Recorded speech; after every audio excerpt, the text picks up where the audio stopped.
what is the speed limit in highways? Say what, 80, 100? That's still debatable right now. So what happens is, inside city, as we all know, for motorcycles it's 50. Correct. Maximum is 50. There are certain roads where it's as low as 30.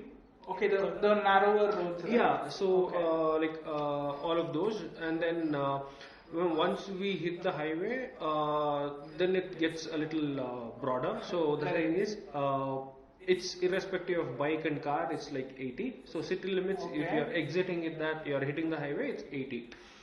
And there were certain places like the Nice Road in Bangalore. So Nice Road, I said, right, 120, and then right now it's back to somewhere around 80. Okay. And there's something, but I told you it's debatable, because what happened is right now we have got some beautiful roads being built around like throughout the country as well.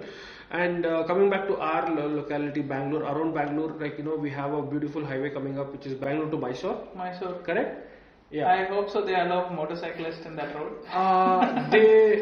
That's also still not clear, but yeah. No, so majority of the expressways in India doesn't allow motorcycles. That's safety wise. Yeah, that's a good thing, because motorcycles, like see. Okay, I would like to tell something here.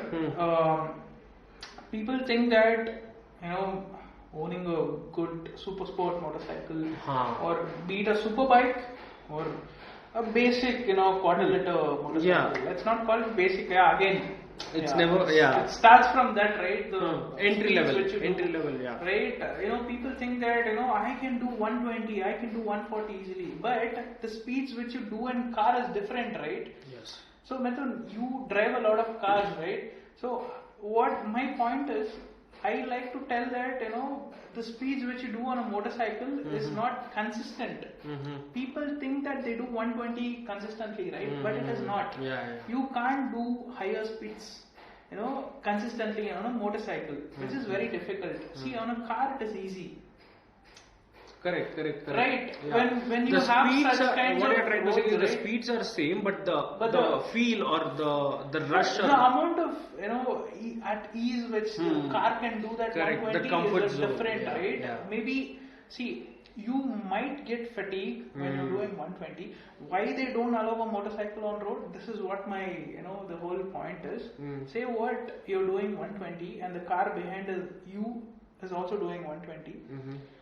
The amount of time you can stay on that 120 is very difficult. Why? There are different factors for that. Okay. One is wind blast. The fatigue what you get through wind blast. Yeah, right? it'll tire you down. Yeah. Comparatively in car you don't get it. You have a windshield, right? So at a point of time you might get like a proper wind blast or something, and you tend to slow down. Yeah, you're going against the wind, right? So that time what happens is, you tend to slow down, and the car behind you, he might not know that, you're suddenly taking exactly, right? So that's how they don't allow motorcycle, because cars can do better speeds. Yeah, this is something which people don't agree. These are. It's subject to individual perspective. There. But coming back to the highway speeds, right? So these beautiful highways are getting built. So there, I think the next, maybe in a couple of years, so all the outer highways, the outer ring roads, the peripheral highway that's connecting the Bangalore from the outside. So all of these would, and all the other highways as well, would have a speed limit of 120. Okay. But again, we still have to wait for that time. The government should unveil those roads and then let us know that okay, this is the speed. But as of now, what's happening is it's 80 all over. Okay. Maybe some parts you might get 100, but again, that's a really good sweet spot. 80, 100. We should learn to cruise in those speeds, car or bike. But the thing is, the thing where you enjoy, riding, I didn't agree with this point, when people used to tell me that, ride in 80, 100 or constant speed. Let's call it that way. So what happens is, I tend to, let me keep my experiences and whatever I learned all these years aside. Let me talk in, generic terms. we tend to think that, riding in a city road, we have to ride slowly. Once we see the highway, we open throttle. That's how the mindset is, right? For most of them. Even I was like that, right? So, Mithun, what I'm asking is, we tend to think that, highways are again. Like, why are there a speed limit in highway? Right? Those are open roads, right? You can open your throttle. So I'm asking, why is there a speed limit on highways? Yeah. Because I want to know this. Correct. So, in a motorcycle perspective, I'll let you know. Okay. So let's say we both are riding again. Okay. Let's take our own example instead of just bringing random characters or names. So let's say you are riding 600cc naked sport. Okay. I'm riding some 1000cc other bike. Okay. And the instance here is, let's say we are on the highway. Okay. I have a bigger bike. I have better brakes. So that's what it is, right? Correct. That's what comes. Yeah, it comes. The bigger the engine, the better the brakes. I can control no matter what. Okay. So we are doing that, and then let's say I have hit 120, 140. I've crossed 140 as well. Okay. You are trying to catch up. Suddenly, I obviously, right, my vision would be narrowed down to something else. What's happening around, I can't, take a better judgment. But very closely, I notice something and then I stop. Okay.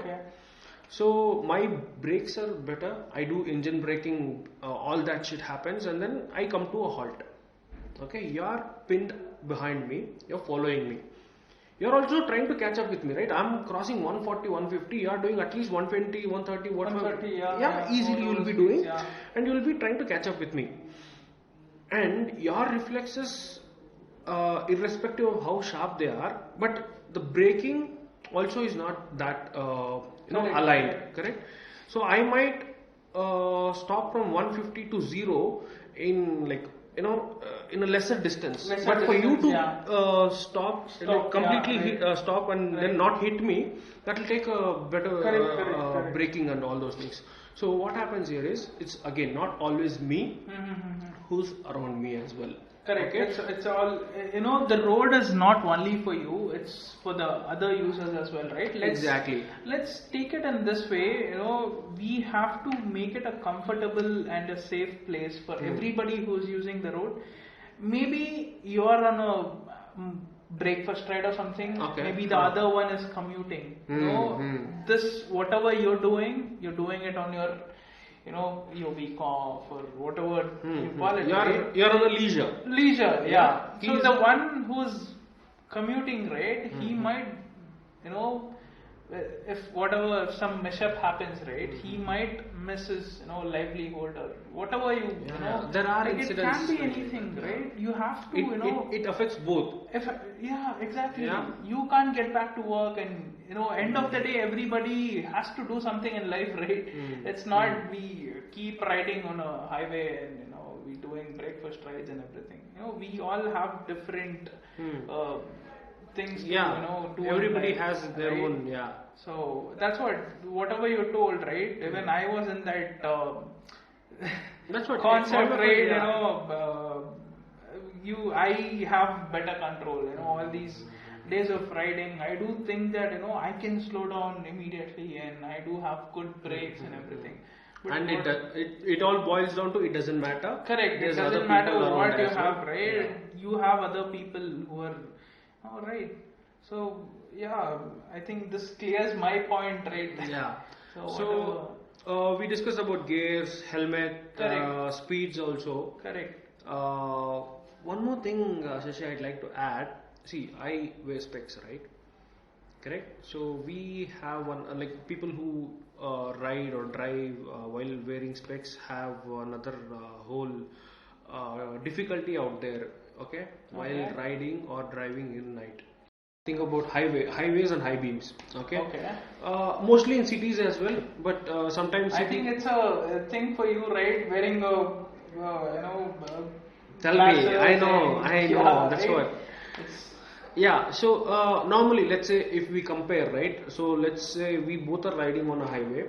For you, it might be a little lesser of a hassle. Okay, because you don't have glasses, you don't have anything else. So for me, yeah, because like people like me who wear glasses, that's the thing. Like we rely on these, and due to some or the other reason, the glare effect from the high beams distracts us more than you. Okay, affects us more than you. You as in like people who don't wear glasses. So what happens is. Now with the technology improvising, and there's a lot of cars which have halogen, the white lights, LEDs, auxiliary lights. It's a game of who's the brightest on the road, right? Oh yeah, that's happening nowadays. If you see the cars which are coming out, they tell that they have better lights in terms of they call it HID. There's multiple terms. Yeah. The thing is, they tend to think that you have a brighter light, you have more vision on the road, right? But the end point is like whatever we are telling about the other safety riding, right? It's not always you on the road. Yeah, correct. Right? If you have the brightest light on the road, think about other people who are riding in front of you. Not in front of you, in the opposite direction, correct. Right? Yeah. You have two-way roads, single roads, be it anything, right? The reason behind growing the bushes, plants on highways, right? As many of them wouldn't, most of you guys know about it, but still, if you still don't know, the reason why they grow, plants in the median, right? Yes. So it's for the high beam, the vehicle which is cut down coming on the other side. Glare of the high beam. Correct. For the opposite. So because at some instances, right, say what heavy vehicle operators and buses and everything, they tend to use high beams a lot because it's a big vehicle again. They need to have that better visibility. Visibility because it's say what you are you're driving or riding, right? You're riding solo or alone. The bus or the operator who's doing it, right? The driver, he has to think about the 40 or 30 people who's with him. Correct. So let's not argue that whatever he does is a mistake. This thing, why I'm talking about this is we generally tend to get irritated, right, on roads, telling that the trucks and buses which are let's not talk about trucks, let's talk about buses, right? We tell that the buses have big lights and they don't come to the lobby whenever we are using the fast lights. For that, it's a small solution maybe if you think of it. And before that, the thing is, we tend to get attracted towards the light. So out of nowhere, the bright source is coming. You tend to look at that. That's where it goes wrong. So if you are someone who keeps frequenting on the highways, especially at the nights, right? So again, it's something called as practice, correct? So day one, it doesn't happen. The moment you heard it, tonight you go on the highway, you try to do this. Not 100% successful you will get, but make it a practice every time you are on the highway. Instead of most of us do, because we've been riding, we know how to avoid that. We tend to do that. But for people who don't know, what can be done is instead of the moment you face a high beam or a brighter light, don't look there and then get fixated. Try to avoid that. Let's say the source is here. Turn your vision towards your road and try to concentrate on the lines. Correct. No, there are safety lines. That's one thing which Mithun, whatever he told, right? That's very important. I would call it as.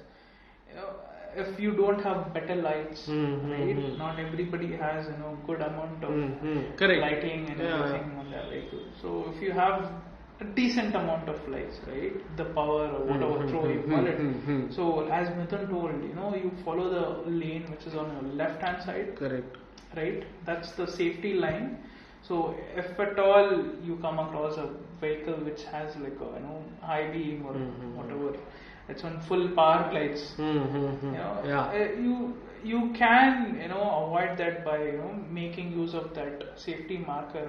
So try to concentrate on that. So and also hill stations, curves, guards, correct? It helps a lot, this is where it actually matters. Okay, so that's what, like as I told, let's not, fight with those guys telling that, these bus guys and other people are... Yeah, as you said, he is responsible for the 30 or 40 people, right? We have to consider that, that's called perspective, right? You look at only, the bus is having a high beam, but the reason behind that is he has to have better, necessity. This is an option for you. That is a, mandatory thing for him to, correct. Yeah. Look for the, this thing. But I can, as Mithun told, you can avoid that. Two last things, Shashi. One is the auxiliary lights. Let me ask this. Say what we are riding in a hill station, guard roads, right? And there are no safety lines in the road.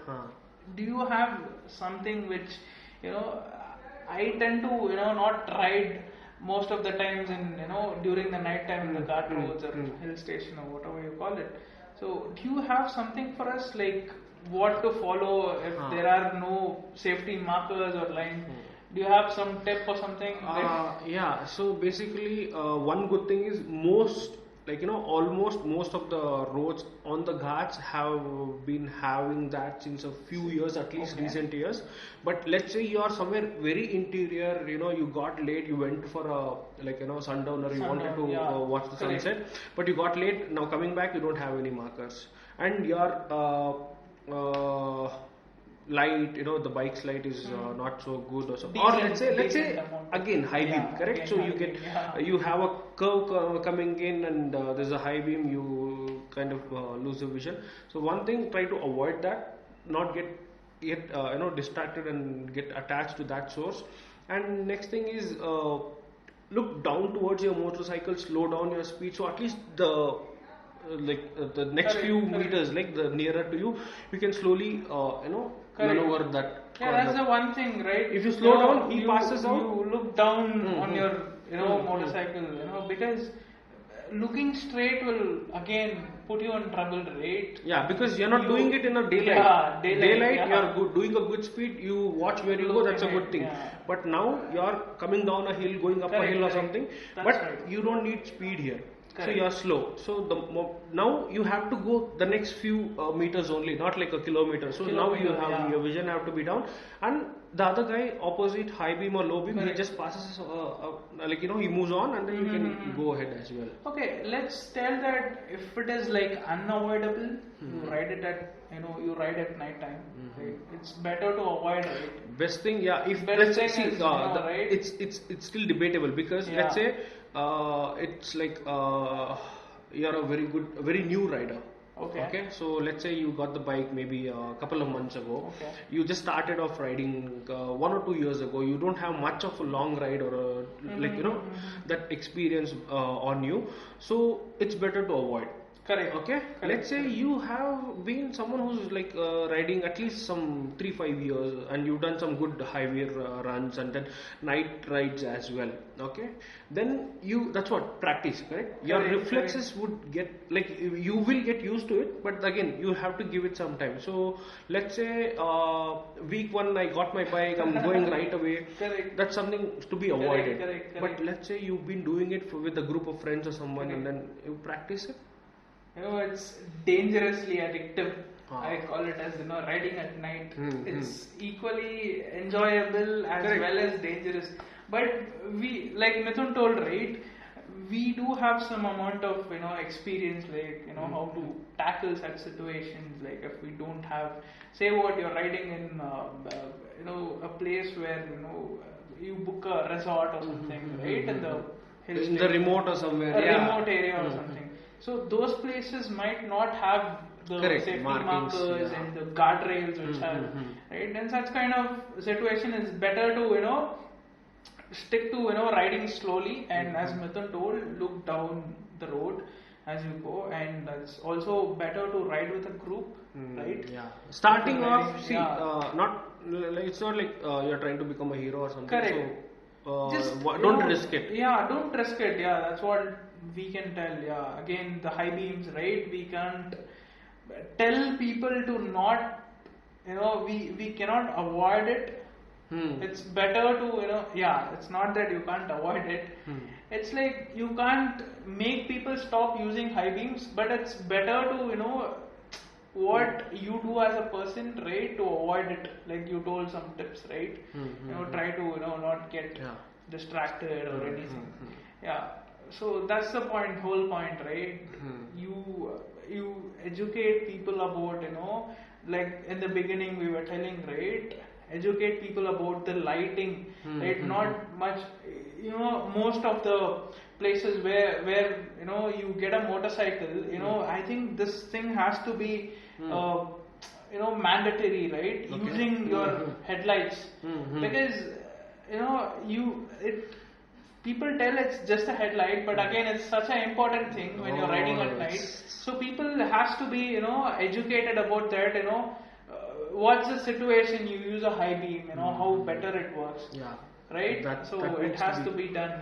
It's just so adding to that one, next thing is your auxiliary lights. I was about to tell that. So the thing is, what people do is they go for the brightest one, they go for the bigger ones. It's a game of who's the brightest. Correct, exactly. it does come down to that. So one hack would be, a lot of technicians have told me, or I've heard from them is, it's better to have one which a longer throw. Okay. One with a spotter. So mix it up, right? Yeah. So don't have it like everything like that. See, it's not always you're having something to look ahead, right? Correct. On a straight highway, you're looking ahead, very much ahead. You're looking where you're going. That's a fine thing. But as we just discussed, right? If you're on the corners, curves, guards, right? Hills, all that, or a remote, like a small twisty roads. It's not only in the guard roads or hill stations. It can be any place, right? Say what you're riding inside a small village or town. Roads are more narrower. That also is similar to the guard roads or anything. So it's let us keep it like it's everywhere, right? It's better to follow. So that's what. Be it anywhere. It's good to follow that. So when you have a longer through brighter light and a spotter, so what happens is you have mix of both the visions as well. So you are on the highway, this one will help you. You are on the smaller twisty remote, this one will help you. Again, automatically the vision also comes down when the speed comes down, right? So if you are doing about 60 on a highway, your vision is like this. Okay, the moment you come down to 30, you should have a vision towards slightly downward. Correct, no? So this lighting helps them. That's one thing. And the last and the most important thing I want to tell is, see, this is something very much neglected. The parking light. It's a term very wrongly, but still it's called as parking light, but it's not. It's called as the hazard light. Hazard light. Right? Correct. So again, I didn't know that.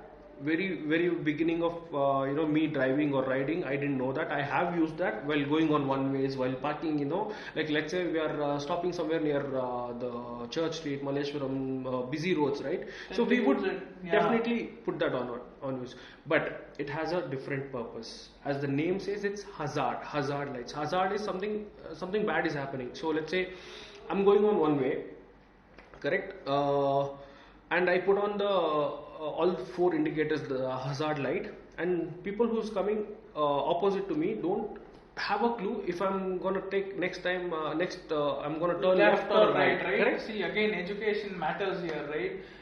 We are calling it education because it's a basic thing, right? People have to be educated about all these things, right?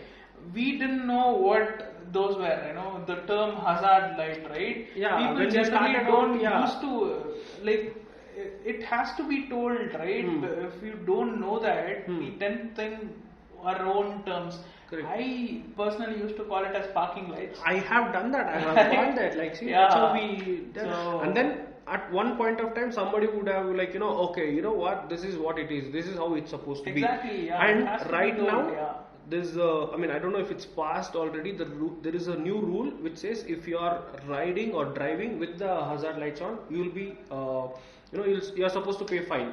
Okay, that's proposed, but I don't think if it's passed it on yet. So coming back to one-way thing, right?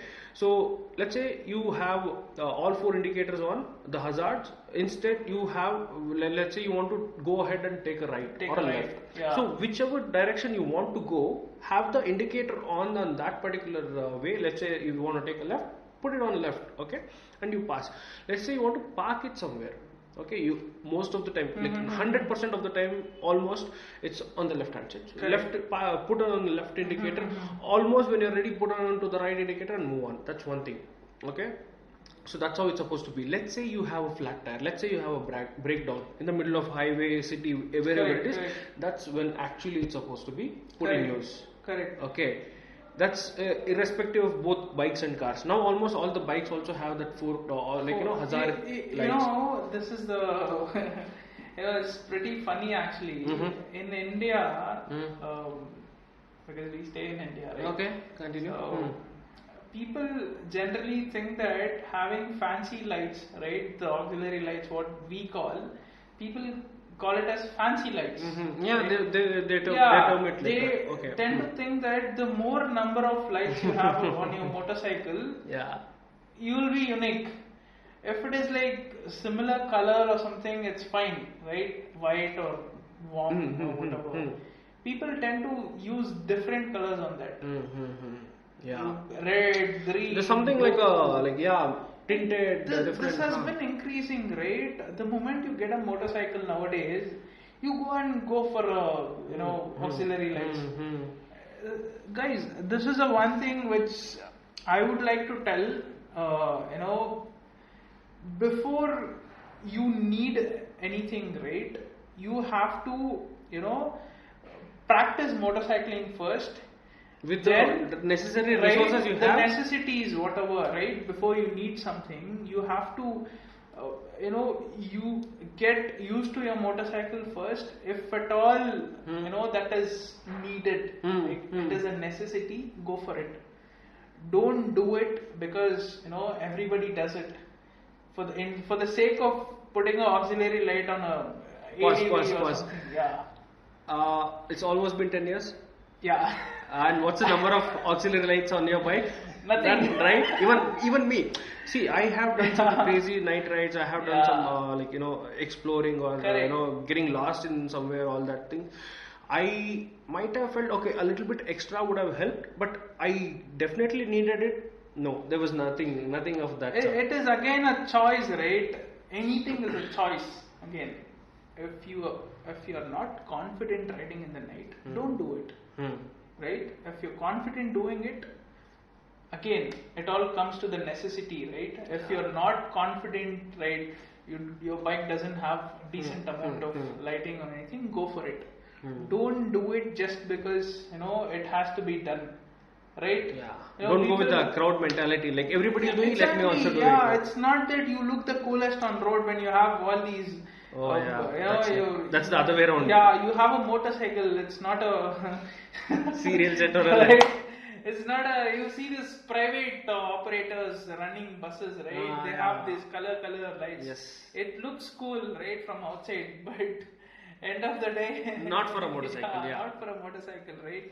So, be it anything, lights or whatever. Yeah, adding to that, the hazard, right? Yeah. So most of the 250, 300, 350, 500. They start coming with the hazard lights. Hazard lights are there. That's one thing. And what people do that is they make it into something like, it's not like, I don't know if I can call the names. Like I've seen few people changing the indicator bulbs, right?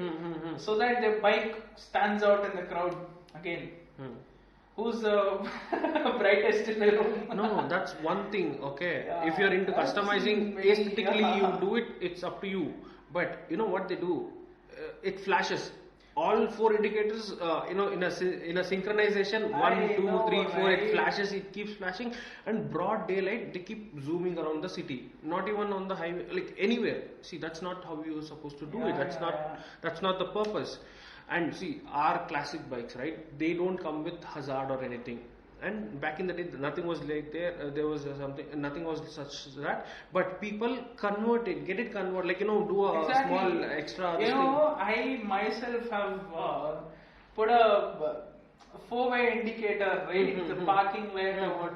I thought it is cool. I'm talking, the initial days of biking, which I didn't know that, it was again influenced. Influenced, right? I got influenced myself, putting those four-way indicators and parking lights. I thought it looked very cool on my motorcycle, but end of the day, right, when I came to know about, it's the necessity what you have, right? Maybe, see, it's good to have it, right? Correct. But implementing it anywhere and everywhere, that's not correct. Wow.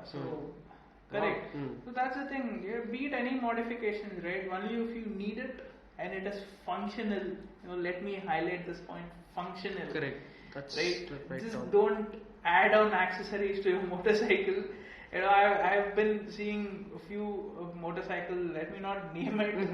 I know. That's why I got a little skeptical as well. Yeah. Yeah. But the cool ones. Yeah. It's like you get that motorcycle, you immediately get into touring. How is that even possible? Before even, Mithun, I have done rides like 4-5 days. I still carry a bag full of clothes. Yeah. Right. I don't need those huge bags. I think people do it to make their motorcycle look cool or something. I don't know cool, about this get point. influenced. Everybody else is also doing. I feel riding with minimal luggage system or whatever you. That's the cue for another episode. Yeah. How to pack light. How to pack light, right? So I feel riding lightly helps a lot. Be it enjoying your ride or something, because I've been looking at people, even riding after these many years, we feel, none of the modifications, whatever these people are even doing it nowadays, it's not required at all. See, it's again, we are talking in generic terms, right? We are not telling we don't require that. It's like it's not required. That's what another episode in the, line. So we'll talk about what's the necessary mods you can do for your motorcycle. Necessary mods, packing light, like there's how multiple to episodes. Choose your auxiliary lights. Right? How to choose a better one, right? Even if you need those lights, right? People, So it's all in the process, right?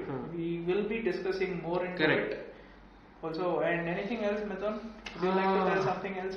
And I hope so. People would have been waiting for our 4th episode. Oh yeah. So we had to tell this. So, and Mithun, where are we looking for the 4th episode? Okay.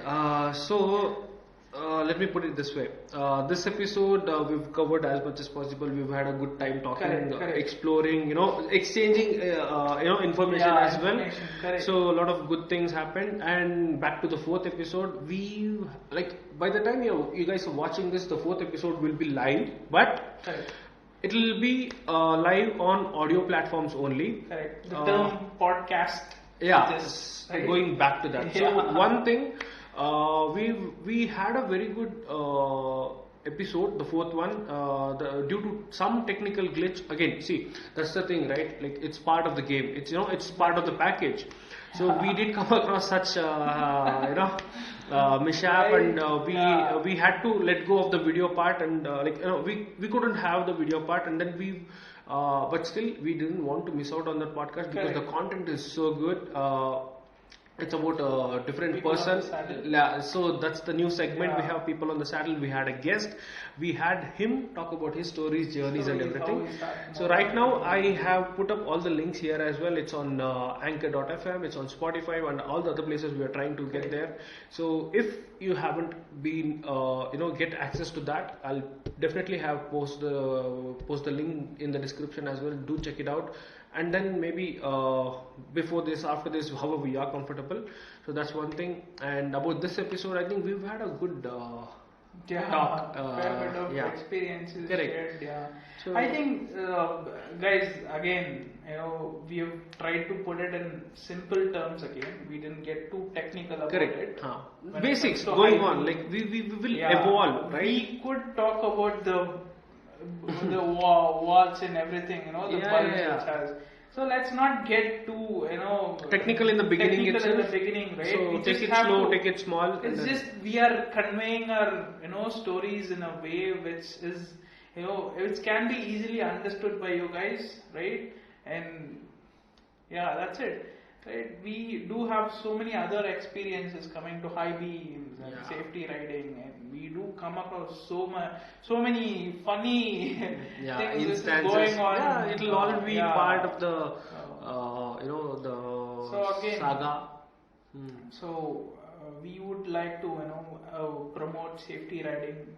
That's like the important thing, right? So this has always been my number one priority when it comes to biking, right? Before everything, before you even start riding, right, think about safety, right? It's the safer you ride, the longer you ride. That's how I would call, right? The safer you ride, the more enjoyable your experiences will be, right? So make safety a priority. You could practice, wearing good helmets. Yeah, we would, come up with an episode, how to choose a better helmet, right? And in a good amount of, budget or whatever you call it, right? So we would be doing that. How to choose your riding gear. And this is for the. This is a cue for the brands. If you want to tie up with us, let us know. We can do a dedicated episode on that. So do let us know. So I think that's it. So is there anything else to be covered? Right now, nothing. We've had a good show for this episode. We'll call it an episode. We'll wind it up. Thank you for watching, guys. Like, share, comment, subscribe. Signing off, Enfield Gowda. Signing off, Shashi.